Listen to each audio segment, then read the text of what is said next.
Welcome to 2 states report. నేను లక్ష్మి. నేను ప్రియాంక. ముందుగా 99 రిపోర్ట్లో ఏపీ అప్డేట్స్ చూస్తే మాజీ మంత్రి కాకాని గోవర్ధన్ రెడ్డిని 3 రోజుల పాటు పోలీస్ కస్టడీకి ఇస్తూ నెల్లూరు అట్రాసిటీ కోర్టు అనుమతించింది. అయితే కాకానిని లాయర్ల సమక్షంలో విచారించాలని ఆదేశించింది. మళ్లీ ఆదివారం సాయంత్రం కాకానిని తమ ఎదుట హాజరుపరచాలని కోర్టు సూచించింది. దీంతో ఆయన్ను కృష్ణపట్నం పోలీస్ స్టేషన్కు తరలించి పోలీసులు విచారిస్తున్నారు. కాగా ఈ అక్రమ మైనింగ్ కేసులో ఇప్పటికే బెయిల్ కోసం కాకాని కోర్టును ఆశ్రయించగా విచారణ చేపట్టిన ధర్మాసనం ఈ నెల 9కు కేసును వాయిదా వేసింది. ఇక ఇదే అంశం మీద మరింత సమాచారం మా సీనియర్ కోఆర్డినేటర్ మురళీకృష్ణ అందిస్తారు. కాకాని గోవర్ధన్ రెడ్డి విచారణ అయితే కొనసాగుతోంది. నిన్నటి నుంచి ఇవాల్టి వరకు కూడా కృష్ణాపట్నం పోర్టులో ఉన్నటువంటి పోలీస్ స్టేషన్లో ఆయన్ను రూరల్ డిఎస్పీ ఘటంనేని శ్రీనివాసరావు ఆధ్వర్యంలో కూడా సిఐలు విచారణ అయితే చేస్తున్నారు. తొలి రోజు విచారణకు కాకాని గోవర్ధన్ రెడ్డి సహకరించలేదనే సమాచారం అయితే వచ్చింది. దాదాపు 22 ప్రశ్నలు కాకాని గోవర్ధన్ రెడ్డిని పోలీసులు వేయగా వాటిలో 2 ప్రశ్నలకు మాత్రమే ఆయన సమాధానం చెప్పారని చెప్పి తెలుస్తుంది. అందులో ప్రధానంగా అక్రమ మైనింగ్ కేసులో తనకి ఎలాంటి సంబంధం లేదని చెప్పి కాకాని గోవర్ధన్ రెడ్డి చెప్పుకొచ్చినట్లుగా సమాచారం వస్తుంది. మరోవైపు నోటీసులు ఇచ్చినటువంటి సందర్భం అంటే పోలీసులు ఈ కేసులో విచారణకు హాజరు కావాలని దాదాపు 3 సార్లు కాకాని గోవర్ధన్ రెడ్డికి పోలీసులు నోటీసులు ఇచ్చారు. ఈ క్రమంలో విచారణకు ఎందుకు హాజరు కాలేదనే అంశంపైన ప్రత్యేకంగా అడిగినప్పుడు హైదరాబాద్లో తన రిలేషన్స్కి సంబంధించినటువంటి శుభకార్యాలు ఉండడం వల్ల ఆ విచారణకు హాజరు కాలేకపోయానని మాత్రం కాకాని గోవర్ధన్ రెడ్డి చెప్పినట్లుగా పోలీసు వర్గాల నుంచి ఒక సమాచారం అయితే వస్తుంది. మరోవైపు 20 ప్రశ్నలు అంటే మొత్తం 22లో 2 ప్రశ్నలకు సమాధానం చెప్పినటువంటి కాకాని మిగిలినటువంటి 20 ప్రశ్నలకి తనకు తెలియదనే సమాధానం మాత్రమే చెప్పాడని చెప్పి విశ్వసనీయ వర్గాల ద్వారా ఒక సమాచారం అయితే వస్తుంది. ఇవాళ ఉదయం మళ్ళీ 10:30 నుంచి సాయంత్రం వరకు కూడా ఇందుకు సంబంధించినటువంటి విచారణని కాకాని గోవర్ధన్ రెడ్డి పైన పోలీసులు జరిపినట్లుగా తెలుస్తుంది. ఇందులో పలు అంశాలకు సంబంధించి అంటే ప్రధానంగా తాటిపత్రి గ్రామం నుంచి వైట్ కార్జును భారీ ఎత్తున తరలించేశారు. దాదాపు 138 కోట్లకు పైగా కూడా ఇందులో కుంభకోణం జరిగింది. ఈ డబ్బంతా ఎక్కడికి తీసుకెళ్లారు అంటే ఈ డబ్బంతా నిజంగానే వచ్చిందా, వస్తే ఈ డబ్బునంతా ఎక్కడికి తీసుకెళ్లారు, ఈ అక్రమ మైనింగ్ వెనక రాష్ట్ర వ్యాప్తంగా ఉన్నటువంటి కీలక నేతలు ఎవరు, ఇతరత్ర అనేక అంశాలపైన కూడా పోలీసులు కాకాని గోవర్ధన్ రెడ్డిని ప్రశ్నించినట్లుగా తెలుస్తుంది. వీటికి సంబంధించి దేంట్లో కూడా తన ప్రమేయం లేదు అని చెప్పి కాకాని చెప్పుకొస్తుండగా ఏదైతే ఈ కేసులో మొత్తం 11 మందిని ఎఫ్ఐఆర్లో చేర్చినటువంటి పోలీసులు వాళ్ళల్లో 3గురిని అరెస్ట్ చేసి రిమాండ్కి కూడా తరలించారు. వాళ్ళల్లో 4వ వ్యక్తిగా కాకాని గోవర్ధన్ రెడ్డి ఉన్నారు. మిగిలినటువంటి అనేక మంది కూడా ఈ కేసులో ముందస్తు బెయిల్ తెచ్చుకోవడంతో వాళ్ళు మాత్రం ప్రస్తుతానికి అందుబాటులో లేరు. ఈ నేపథ్యంలో ఎవరైతే విచారణ చేపించుకున్నారో అంటే విచారణకి ఎవరైతే హాజరయ్యారో వాళ్ళ దగ్గర తీసుకున్నటువంటి సమాచారం మొత్తం రికార్డింగ్లు అన్నింటినీ కూడా కాకాని గోవర్ధన్ రెడ్డి ముందు పెట్టి ఈ విధంగా కాకాని గోవర్ధన్ రెడ్డి చేయమంటేనే తాము చేశామంటూ వీళ్ళంతా కూడా చెప్పుకొచ్చారు. కాబట్టి ఇందులో మీ ప్రమేయం ఎంతవరకు ఉందని చెప్పి ప్రశ్నించినట్లుగా తెలుస్తుంది. ఇంకొకటి ఏదైతే వైట్ కార్జు అక్రమ మైనింగ్ జరిగేటటువంటి ప్రదేశంలో భారీ ఎత్తున పేలుడు పదార్థాలు కూడా లభించాయి. ఈ పేలుడు పదార్థాలన్నింటినీ కూడా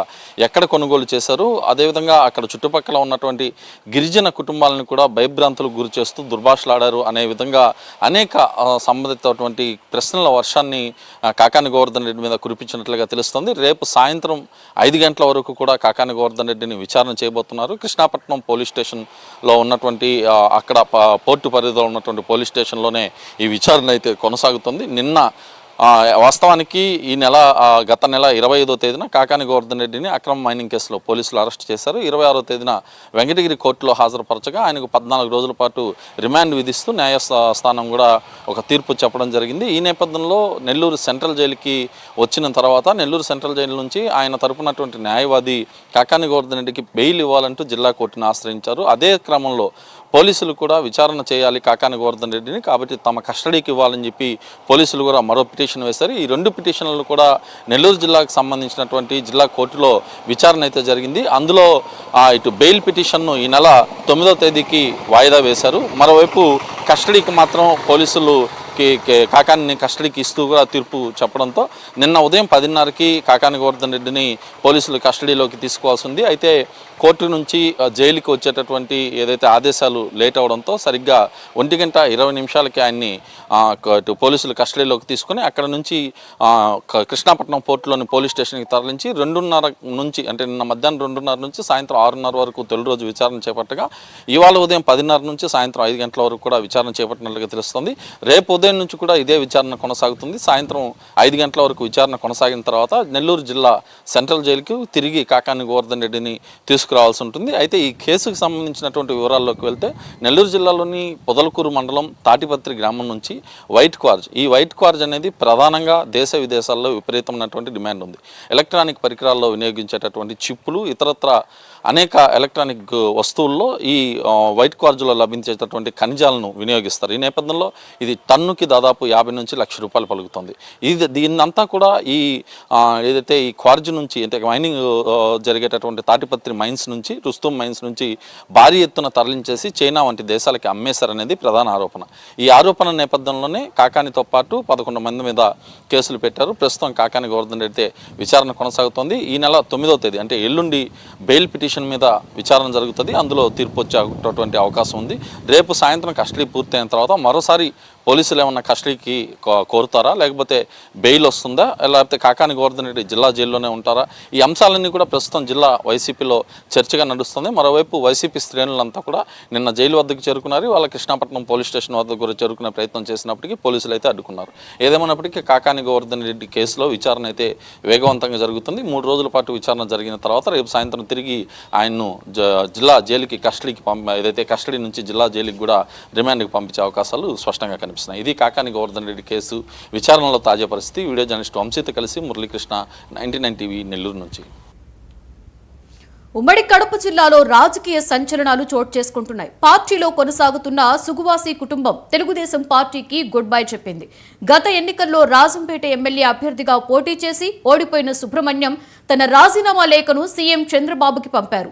తమ కుటుంబానికి జరుగుతున్న అవమానాలు భరించలేక సుబ్రహ్మణ్యం రాజీనామా చేసినట్లుగా తెలుస్తోంది. అంతేకాకుండా జిల్లాలోనే కొన్ని నియోజకవర్గాలలో కూడా పార్టీ పట్ల అసమ్మతి, అసంతృప్తులు బయటపడుతున్నాయి. ఉమ్మడి కడప జిల్లా తెలుగుదేశం పార్టీలో జరుగుతున్న పరిణామాలపై మా కడప ప్రతినిధి రాజు మరింత సమాచారాన్ని అందిస్తారు.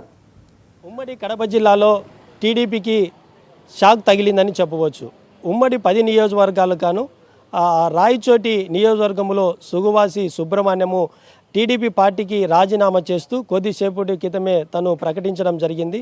మరి తన తండ్రి అయినటువంటి పాలుకొండరాయుడు కూడా మరి 1978లో నుంచి కూడా రాజకీయ రంగ ప్రవేశం చేయడం జరిగింది. 78లో తొలిసారిగా ఎమ్మెల్యేగా గెలవడం, అదేవిధంగా 1983లో కూడా ఇండిపెండెంట్గా పాలుకొండరాయుడు గెలవడం, మరి 1984లో టీడీపీ పార్టీ యొక్క తీర్థం పుచ్చుకోవడం జరిగింది.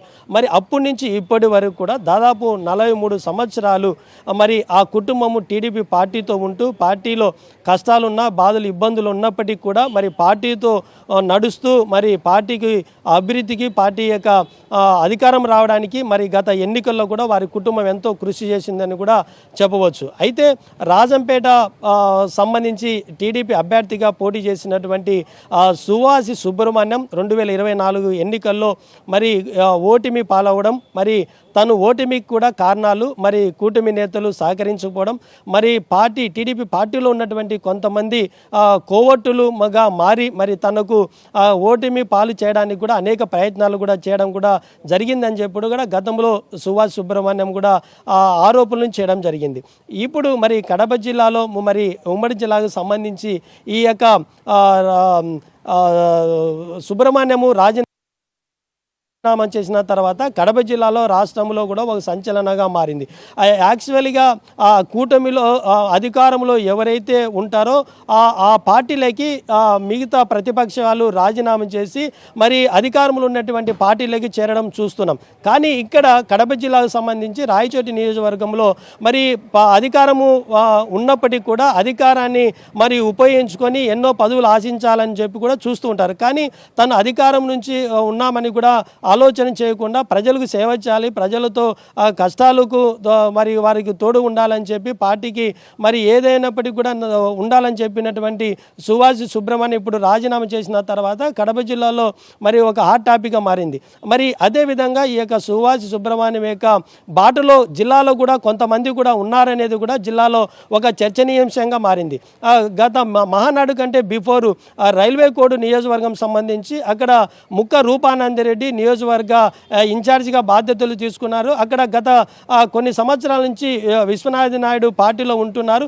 వారి ఇరువురు కూడా మరి బీసీ జనార్దన్ రెడ్డి సమక్షంలోనే వారి ఇరువురు వర్గాలు కూడా గలాట పడడం, అక్కడ కూడా అసమ్మతి సెగలు బయటికి రావడం కూడా జిల్లాలో కూడా గతంలో కూడా ఒక చర్చనీయాంశం మారింది. అదే బాటలోనే కూడా కొంత పులివింద నియోజకవర్గంలో కూడా రామ్ గోపాల్ రెడ్డి మరి బీటెక్ రవి మధ్య కూడా మరి వర్గ విభేదాలు కూడా మరి తారాస్థాయికి చేరాయి. గతంలో కడప జిల్లా ఇన్ఛార్జి మినిస్టర్ సమక్షంలో కూడా వారు కూడా వాళ్ళ వర్గాలు కూడా దాడి చేయడం జరిగింది.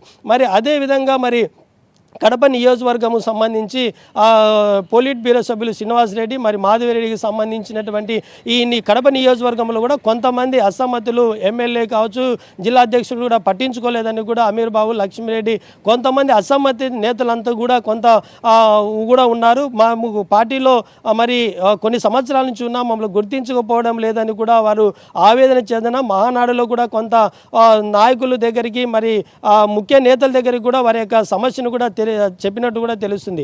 అయితే 10 నియోజకవర్గాలు గాను మగితే జమ్ముమడుగు కావచ్చు, కమలాపురం నియోజకవర్గం ఒకటి మరి సమస్యంగా లేదని కూడా చెప్పవచ్చు. మరి మిగతా నియోజకవర్గాలలో మరి అదేవిధంగా బద్వేలు కూడా రితీష్ రెడ్డి ఉంటున్నాడు. అక్కడ తనదైన శైలిలో కూడా ముందుకు పార్టీ నడిపిస్తూ మరి అక్కడున్న వర్గాన్ని కూడా ముందుకు తీసుకెళ్తూ ఉన్నాడు. మరి మైదుకు నియోజకవర్గం కూడా కొంత అక్కడ ఉన్నటువంటి పుట్టా సాగర్ యాదవ్ కూడా కొంతమంది కింది స్థాయి ఉన్నటువంటి క్యాడర్ను కూడా పట్టించుకోలేదని చెప్పి కూడా ఆరోపణలు. ఇలాగా కడప జిల్లాలో మరి ఉన్నటువంటి 10 నియోజకవర్గాలకు సంబంధించి కొంత అసమ్మతి అయితే ఇప్పుడిప్పటికే మరి బయటికి ప్రభుత్వం ఏర్పడి సంవత్సరం అయినప్పటికీ కూడా కొంత అసమ్మతి బయటికి వస్తుందని చెప్పవచ్చు. మరి ఇంకా ఇదే బాటలో మరి ఇంకా ఉమ్మడి జిల్లాలో ఏ విధంగా మరి యొక్క రాజీనామాల పరిణామాలు ఏ విధంగా ఉంటాయి, మరి ఇంకా ఇదే బాటలో ఎంతమంది ఉన్నారనేది కూడా జిల్లాలో మరి హాట్ టాపిక్గా మారింది.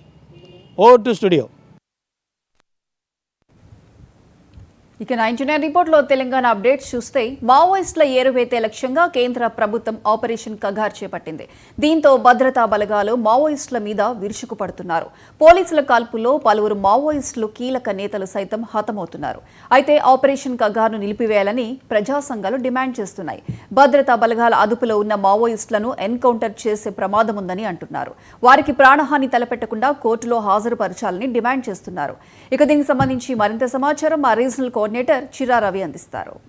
దండకారణ్యంలో మళ్ళొకసారి బాంబుల మోతలతోటి, తుపాకీ తూటాలతోటి దండకారణ్యం రక్తం ఒడిసింది. ఇప్పటికే ఏదైతే తెలంగాణ, ఛత్తీస్గఢ్ ఏదైతే బోర్డర్ ఉన్నటువంటి ప్రాంతాలే కాకుండా ఇప్పుడు ఏదైతే ప్రధానంగా అటు మహారాష్ట్ర, ఛత్తీస్గఢ్ బోర్డర్లో ఉన్నటువంటి ప్రాంతాల్లో పెద్ద ఎత్తున భారీ కూంబింగ్ జరుగుతుంది. ఇప్పటికే దాదాపు ఎక్కువ మంది మావోయిస్టులు అక్కడ ఉన్నారనేటువంటి సమాచారంతో పెద్ద ఎత్తున డిఆర్జీ బలగాలు, అట్లాగే కేంద్ర పారామిలిటరీ బలగాలు ఆ యొక్క నేషనల్ పార్క్ ఏరియాలో ఉన్నటువంటి ఇంద్రానది పక్కన ఉన్నటువంటి ఛత్తీస్గఢ్కి దగ్గరలో ఉన్నటువంటి ఇంద్రానది ఉంటుంది. ఇంద్రానది పక్కనలో ఉన్నటువంటి నేషనల్ పార్క్ దగ్గర పెద్ద ఎత్తున మావోయిస్టులు ఉన్నారనేటువంటి సమాచారంతో కూంబింగ్ నిర్వహిస్తున్నారు.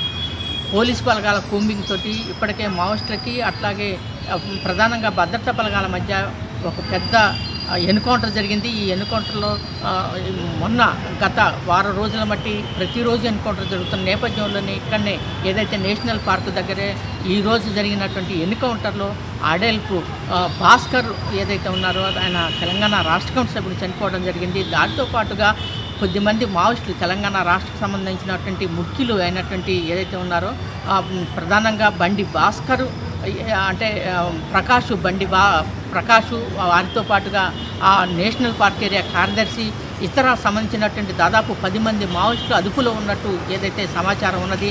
ఏమైనప్పటికీ కూడా తెలంగాణ, ఛత్తీస్గఢ్ బోర్డర్లో ఒకవైపు పెద్ద ఎత్తున పోలీసు బలగాలు తెలంగాణలోకి రానివ్వకుండా ఒకవైపు ఉంటే, రెండో వైపు అసలు ఛత్తీస్గఢ్లో ఉన్నటువంటి అనేక ప్రాంతాల్లో మావోయిస్టుల ఏరివేతే లక్ష్యంగా పోలీసు బలగాలు పెద్ద ఎత్తున ఏదైతే కూంబింగ్ నిర్వహిస్తున్నాయి.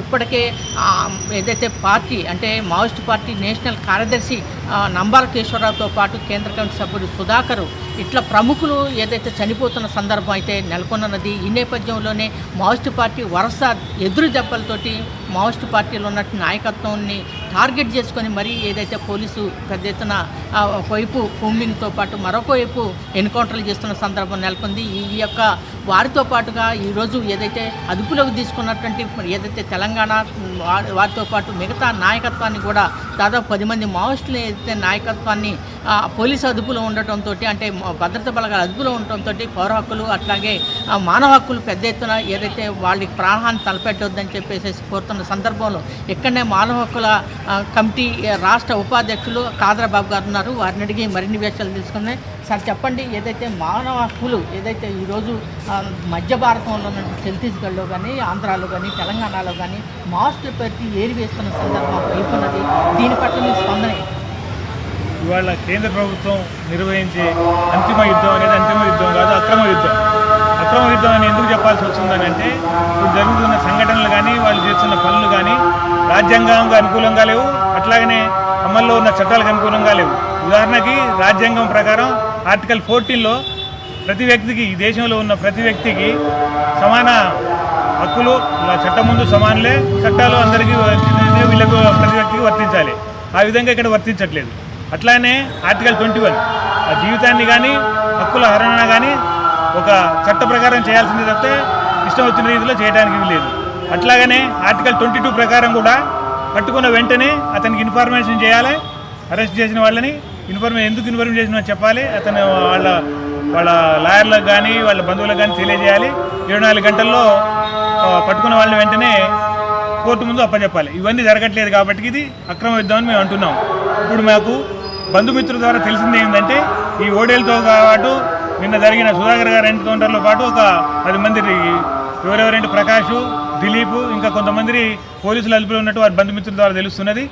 వెంటనే వారి దగ్గర ఉంటే వెంటనే చట్ట ప్రకారం రాజ్యాంగం ప్రకారం వారిని వెంటనే కోర్టులో హాజరుపరిచి వారికి కలిపి ఉండే రాజ్యాంగ హక్కుల్ని వాళ్ళని వినియోగించడానికి సహకరించాలని మా హక్కుల సంస్థ కోరుతున్నది. ఇది తప్పనిసరిగా పాటించాలి. ఇదేదో వ్యక్తిగత లాభాల కోసం కాదు, ఇది మీరు చట్టం కోసం మీరు చెప్పే చట్టాన్ని మీరు పాటించకపోతే అది వ్యర్థం. కాబట్టి తప్పనిసరిగా మీరు చట్టాలని రాజ్యాంగాల్ని గౌరవించుతూ వీరిని వెంటనే కోర్టులో హాజరుపరిచి వారి హక్కుల్ని కాపాడాలని కోరుతున్నాం. ఓకే, ఏదైతే ప్రధానంగా రాజ్యాంగ హక్కులు ఏదైతే ఉన్నాయో అవి అందరికీ వర్తిస్తాయి. పట్టుకొని కాల్చి చంపడం కాదు, పట్టుకున్నటువంటి వాళ్ళని ఖచ్చితంగా కోర్టులో హాజరుపరచాలి, వాళ్ళకి పౌర హక్కుల్ని కల్పించాల్సిన అవసరం ఉందని చెప్పేసి పౌర హక్కుల సంఘంతో పాటుగా మానవ హక్కుల సంఘాలు మొత్తం కూడా చెప్తున్న సందర్భం ఉంది. ఇక్కడనే ఏదైతే మానవ హక్కుల సంఘం రాష్ట్ర ఉపాధ్యక్షులు కాదరబాబు గారు కూడా ప్రభుత్వాన్ని ప్రధానంగా డిమాండ్ చేస్తున్నది, పట్టుకున్నటువంటి వాళ్ళని అట్లాగే కోర్టులో హాజరుపరచండి, వాళ్ళకి హక్కుల్ని కల్పించండి, వాళ్ళు బతికేటువంటి స్వేచ్ఛను కల్పించండి అని చెప్పేసి కాదరబాబు గారు చెప్తున్నారు. సుధాకర్తో చెర్రా Ravi, 99 TV Khammam.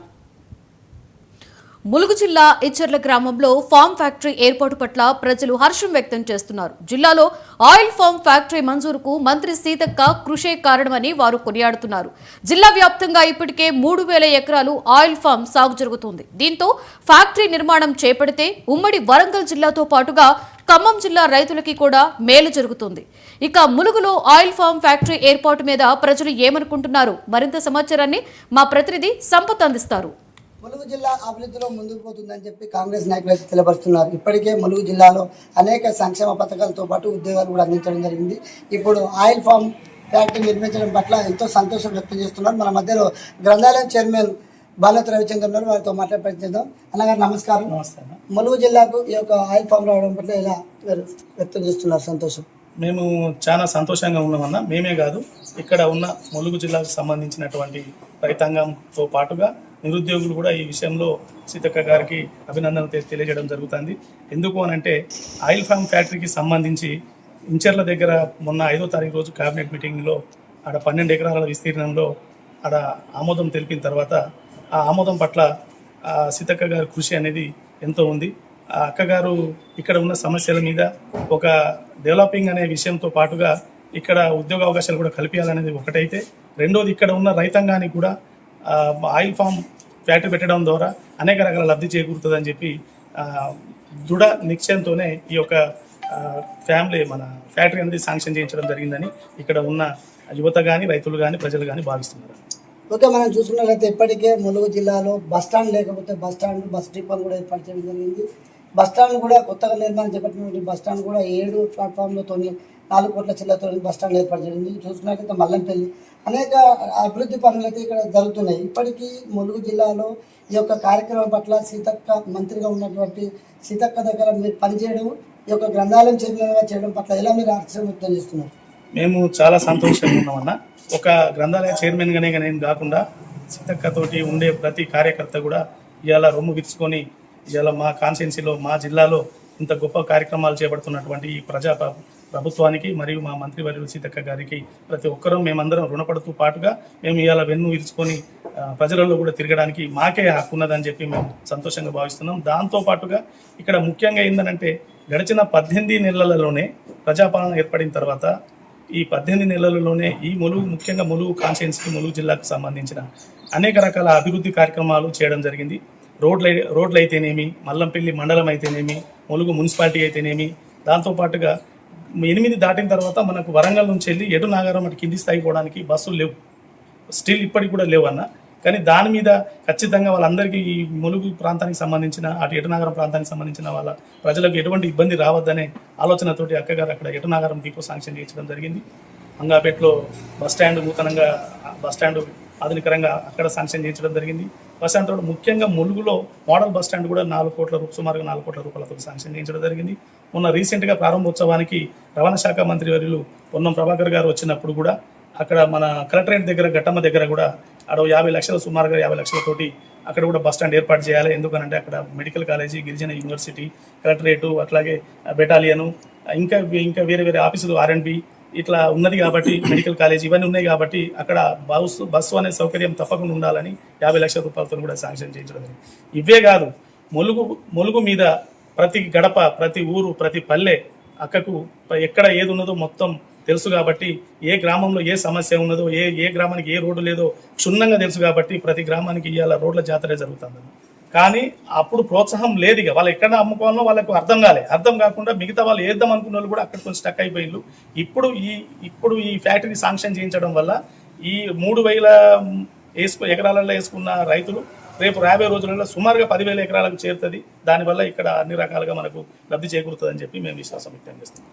Okay, right. మనం చెప్పుకున్నట్లయితే ములుగు జిల్లా విద్యా రంగంతో ఉద్యోగాలతో పాటు పారిశ్రామిక రంగంలో కూడా ముందుకు పోవాలనే ఉద్దేశంతోనే ఈరోజు మన మంత్రి గారు సీతక్క గారు ములుగు జిల్లా పట్టుదలతో ఈ యొక్క ఫామ్ ఆయిల్ ఫ్యాక్టరీని ఏర్పాటు చేయడం మేము సంతోషం వ్యక్తం చేస్తున్నాం. ఆ రైతులకు పండించినటువంటి పంటను కూడా ఇటు ములుగు, భూపాలపల్లి అటు చూసుకున్నట్లయితే మనుగోలు, ఇటు ఉమ్మడి వరంగల్ జిల్లాతో పాటు భద్రాచలం, ఖమ్మం ఈ ఏరియాలకు ఈ ఏడాది స్కూళ్లు ప్రారంభమయ్యే సమయం ఆసన్నమైంది. తమ పిల్లలకు అవసరమయ్యే టెక్స్ట్ బుక్స్, నోట్బుక్స్, డ్రెస్సులు కొనేందుకు తల్లిదండ్రులు రెడీ అయ్యారు. ఇంతవరకు బాగానే ఉన్న విద్యార్థులను తీసుకువెళ్లే బడి బస్సుల కండిషన్ మీద ఆందోళన నెలకొంది. స్కూల్ బస్సులకు ఖచ్చితంగా ఫిట్నెస్ ఉండాలని ప్రభుత్వం హెచ్చరించింది. ఈ క్రమంలో ఫిట్నెస్ లేకుండా స్కూల్ బస్సులు నడిపితే చర్యలు తప్పవంటున్న వరంగల్ రవాణా శాఖ అధికారి శోభన్ బాబుతో మా ప్రతినిధి Sridhar face to face.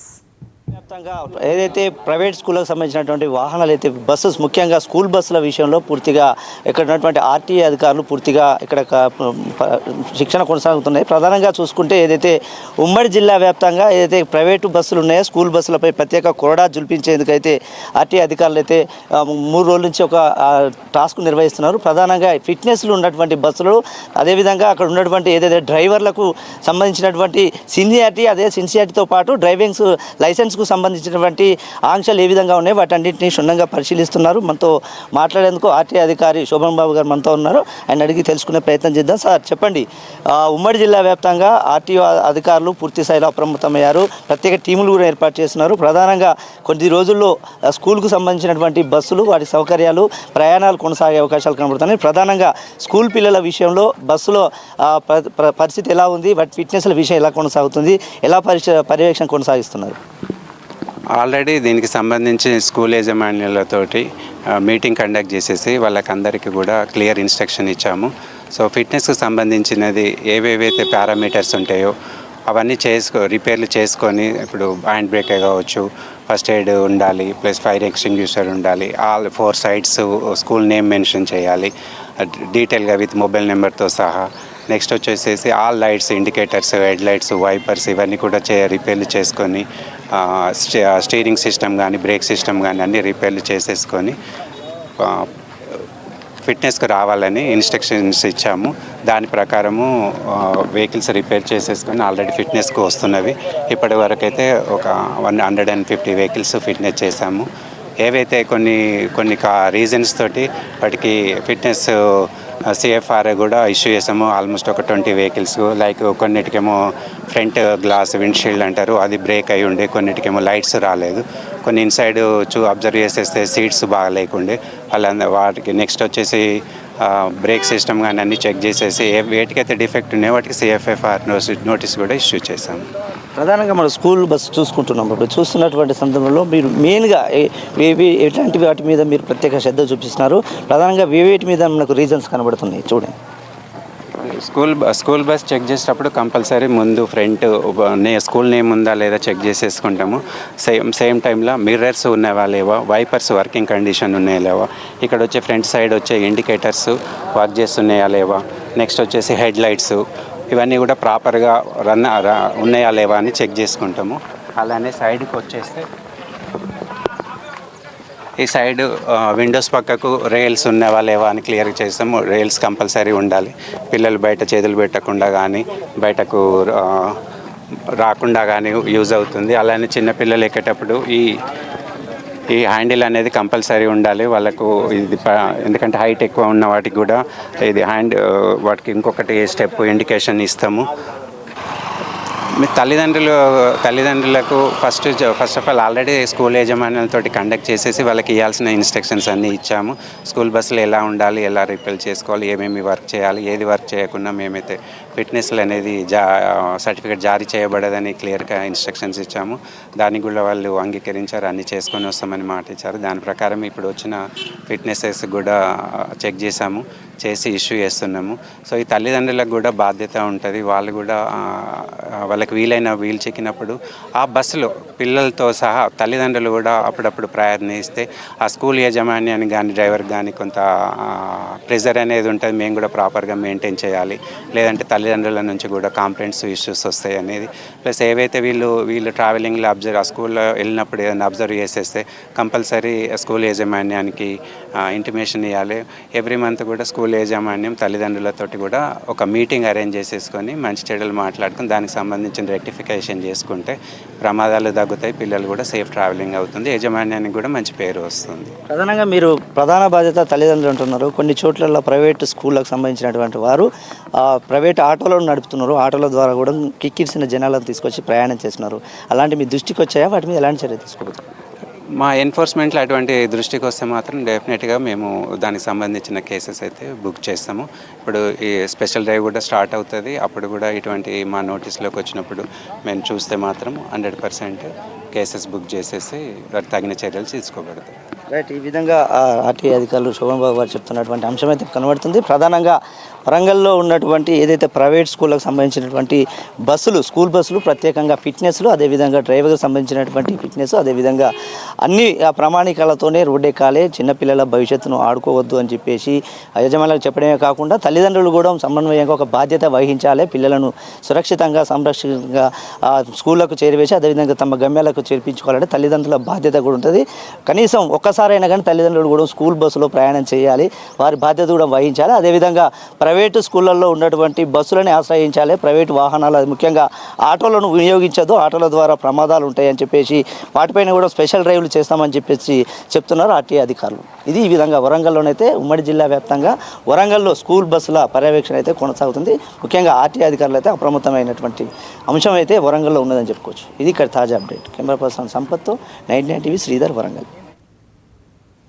Hyderabad పేరుకే విశ్వనగరం, కానీ నిత్యం కూడా ఏదో ఒక సమస్య ఉంటుందని, పరిష్కారం మాత్రం శూన్యమనే విమర్శలు నగరవాసుల నుంచి వినిపిస్తూ ఉంటాయి. మరమ్మతుల పేరుతో రోడ్లను త్రవ్వడం, పూర్తి స్థాయిలో పూడ్చకుండా వదిలేయడంతో వాహనదారులు తీవ్ర ఇబ్బందులు ఎదుర్కొంటూ ఉంటారు. వర్షాకాలం మొదలు కావడంతో నగరవాసులు మరింత ఆందోళనకి గురవుతుంటారు. ఇక దీనిపై మరింత సమాచారాన్ని మా ప్రతినిధి తేజ అందిస్తారు. హైదరాబాద్ పేరుకే విశ్వనగరంగా వ్యాప్తి చెందుతున్నప్పటికీ కూడా అభివృద్ధి చెందుతున్నటువంటి నగరంగా విశ్వనగరంగా వ్యాప్తి చెందుతున్నప్పటికీ కూడా సమస్యల సుడిగుండం మాత్రం అలానే ఉంటుంది అనేటువంటి వ్యాఖ్యలే సామాన్య ప్రజల నుంచి వినిపిస్తున్నాయి అన్నట్లుగానే చెప్పాలి. ప్రస్తుతం ఇప్పుడు వర్షాకాలం వచ్చినటువంటి నేపథ్యంలో అయితే మాత్రం మరొకసారి ఒక చిన్నపాటి వర్షం కురిస్తే చాలు ఏ విధంగా రోడ్లన్నీ జలమయమవుతాయి, ప్రత్యేకించి హైదరాబాద్ రోడ్లు ఏ విధంగా జలమయమవుతాయి అనేటువంటిది మనందరికీ తెలిసిందే. హైదరాబాద్లో ఇప్పటికే ట్రాఫిక్ కష్టాలు ఏ స్థాయిలో ఉన్నాయి అనేటువంటిది కూడా మనం చూస్తూనే ఉన్నాం. ఇదే నేపథ్యంలో రోడ్లకు సంబంధించినటువంటి మరమ్మతులు అయితే మాత్రం ఇటు జిహెచ్ఎంసీ అధికారులు ఎప్పటికప్పుడు చేస్తున్నటువంటి పరిస్థితి ఉంది. ఇక్కడ జిహెచ్ఎంసీ అధికారులు కావచ్చు, ఇంకా వేరేకి సంబంధించినటువంటి ఇతరత్ర సంబంధించినటువంటి మరమ్మతుల కోసం రోడ్లను తవ్వటం మరలా పూడ్చటం, రోడ్లను తవ్వటం మరలా పూడ్చటం అనేటువంటిది ఇవన్నీ జరుగుతున్నటువంటి పరిస్థితి మనం ప్రతిరోజు చూస్తూనే ఉన్నాం.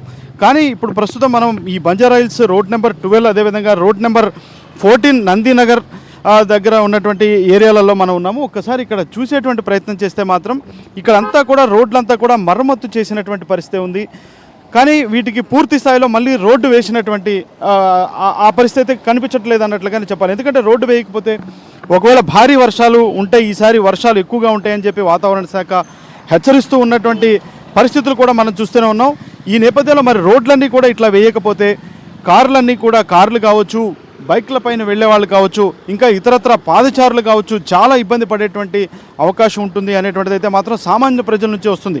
ఇక్కడ ఓ పక్కన డ్రైనేజీలన్నీ కూడా పొంగి పొరులుతున్నటువంటి పరిస్థితి ఎంత చెప్తున్నప్పటికీ కూడా ఇంకా ఇదే విధమైనటువంటి పరిస్థితి కొనసాగుతుంది. కానీ ఇక్కడ ఎన్ని చర్యలు తీసుకుంటున్నా కానీ ఎందుకు శాశ్వత ప్రాతిపదికన వీటికి పూర్తి స్థాయిలో పరిష్కారం చూపించలేకపోతున్నారు అనేటువంటి వ్యాఖ్యలు అయితే వినిపిస్తున్నాయి. ఈ రోడ్లన్నింటినీ కూడా కొంతమంది ఇప్పటికే చాలామంది ఎన్నో రకాలైనటువంటి గణాంకాలు కూడా గతంలో మనకి చెప్తున్నటువంటి పరిస్థితి ఉంది. ఎందుకంటే చాలామంది మ్యాన్ హోల్స్లో పడి కొట్టుకుపోయినటువంటి పరిస్థితి ఉంది, వారంతా కూడా మృత్యువాత పడ్డారు. అదేవిధంగా చాలామంది బైకుల పైన కార్ల యాక్సిడెంట్లు అయ్యి కూడా చాలా వరకు ఇంజురీ అయినటువంటి వారు ఉన్నారు, చాలామంది ప్రాణాలు పోగొట్టుకున్నటువంటి వారు కూడా ఉన్నారు. ఇలాంటి నేపథ్యంలో అయితే మాత్రం ఖచ్చితంగా జిహెచ్ఎంసీ అధికారులు అయితే మాత్రం పూర్తి స్థాయిలో చొరవ తీసుకోవాలి. చొరవ తీసుకొని ఈ రోడ్లకు మరమ్మతులు ఏవైతే చేశారో లేదంటే వేరే ఇతరత్ర పనులకు ఏదైతే ఉపయోగించారో వీటన్నిటిని కూడా వెంటనే తక్షణమే రోడ్లు పూర్తిగా వేయాలి. లేకపోతే ఈ వర్షాకాలంలో పూర్తి స్థాయిలో ఇబ్బంది కలుగుతుంది అనేటువంటి వ్యాఖ్యలైతే మాత్రం సామాన్య ప్రజల నుంచి వినిపిస్తున్నాయి. కానీ ఈ రోడ్లకు మరమ్మతులు జరుగుతుండటం, ఏదో ఒక కార్యక్రమం ద్వారా గుంటలు దోవటం, కానీ వాటన్నిటి కూడా యథాతథంగా ఏదో పైన పేలవంగా పూర్తి చేసి వదిలేస్తున్నారే కానీ ఎక్కడ కూడా రోడ్లు వేస్తున్నటువంటి పరిస్థితి లేదు. దీనివల్ల వాహనదారులు అయితే తీవ్రంగా ఇబ్బంది పడుతున్నారు. కాబట్టి వీటన్నిటిని కూడా తక్షణమే వీటిపైన పూర్తి స్థాయిలో చర్యలు తీసుకోవాలి అని చెప్పేటువంటిది మాత్రం సామాన్య ప్రజలు కోరుకుంటున్నారు అన్నట్లుగానే మనం ప్రధానంగా చెప్పాలి. వీడియో జర్నలిస్ట్ శ్రీకాంత్ రెడ్డితో తేజ, 99 టీవీ, హైదరాబాద్. ఇవి రోజు 2 స్టేట్స్ రిపోర్ట్లోని అప్డేట్స్. Keep watching 99 TV.